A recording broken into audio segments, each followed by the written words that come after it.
Alright, today I'm taking a look at the Kamrui mini PC. Okay, so we got an Intel chip. Looks like we got a blue light on the front. We got some nice copper vents on the outside.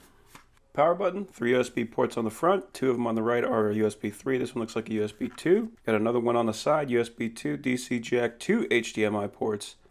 Not sure what this is. Oh, if you want to take the top cover off, you just pull the switch. And then we got access to an SSD spot. We got a SATA connection right here, so we can put in any regular SATA SSD. So that's good. And I do like that they tape that down so it's not going to be dangling and rattling around in there. LAN, microphone, Kensington lock. We got a VGA port on the back, so that's good because this will actually be compatible with older monitors. Alright, we got HDMI and power jack. Fully colored user manual. And we've got the hardware and a bracket for VESA mounting. Alright, so I'm going to start by plugging in power and HDMI. And turn it on. And we will need the mouse and keyboard, so I'm just using Bluetooth right now. Alright, so the Bluetooth does work right out of the box. I don't have to get any drivers in order to make this work. That's very good. So if I tell it I have internet during this process, Windows is going to ask me if I want to create an account. I don't really want to do that. Now, it's a Windows thing, not a Kamrui thing, and you're going to get this with any computer. So I'm just going to tell it right now, I do not have internet. I'm going to turn all this telemetry stuff off. That's personal preference. You can leave it on. It's up to you.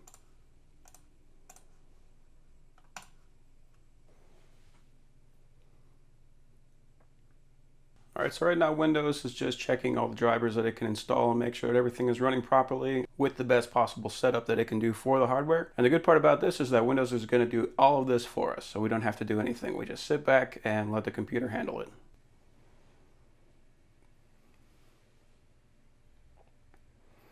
And there we are, so we're at the desktop. At this point we can run it as a fully functional computer. I'm going to plug in the Ethernet. I prefer using Ethernet over Wi-Fi, but if you wanted to use Wi-Fi, you can just click this and you'll be able to find your Wi-Fi. Wi-Fi is built into this PC. So right now it's finding all the new drivers. After connected to the internet, it's going to do a quick search, make sure that everything that wasn't updated, it can now be updated. And we're going to do a full check to make sure that everything is updated. It almost always has to be updated, and that's a Windows thing.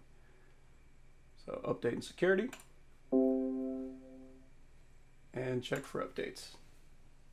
And it is producing sound. You can hear the little dings. That's going just from the HDMI to the TV. So I don't have to plug in external speakers. I can just use the TV as the sound system. So that's good. So I found a bunch of them. It's going to start installing them, and it's actually going pretty quick, which is a very good thing. So I'm going to let this finish, and I'm going to restart it, and then we'll come back. Okay, so we are restarted. Let's go ahead and take a look and just make sure.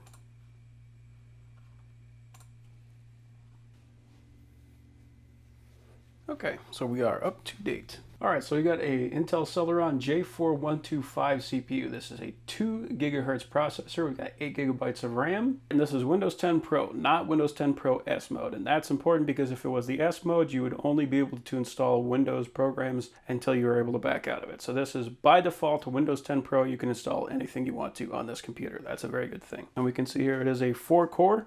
2 GHz. It's only running at 1.16 GHz at the moment because there isn't any load on it. OBS. Alright, so I'm installing Open Broadcaster. This is what most people use if they're going to be doing live streaming, anything like that. And I am noticing that the computer is actually running fairly well, just as is. Like everything I'm trying to, if I try to move a mouse or if I try to click on something, it's responsive. Responsive is extremely important. So let's add a source.